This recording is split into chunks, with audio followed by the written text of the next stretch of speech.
Bumuelta ang Malacanang sa naging aligasyon ni dating Pangulong Rodrigo Duterte na walang planong bumaba sa pwesto si Pangulong Ferdinand R. Marcos Jr. pagtapos ng kanyang termino sa taong 2028. May balitang pambansa si Clazel Pardilla ng PTV.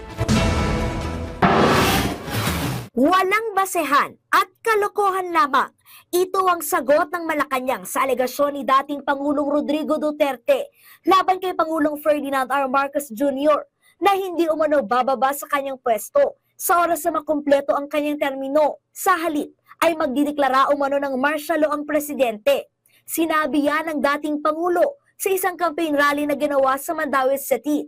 Mariin naman niyang pinabulaanan ng palasyo at iginiit na imbento lang yan ni Duterte. Ayon kay Executive Secretary Lucas Bersamin, panibagong budol ito mula umano sa taong factory ng fake news o maling impormasyon na nindigan ng administrasyon na ipagtatanggol ang konstitusyon, susundin ang saligang batas at rerespetuhin ang karapatan ng taong bayan. Hindi anya lilihis ang liderato ni Pangulong Marcos sa pamamaraan ng nakarang administrasyon na ipinakulong ang mga kritiko at tahasang ipinag-utos ang karahasan. Ang nakarang administrasyon umano ang nagpairal ng sistema kung saan hindi pinahalagahan ang buhay, ipinagkakait ang tamang proseso ng batas at hindi nirerespeto ang karapatang pantao. Clazel Pardilla para sa Pambansang TV sa Bagong Pilipinas.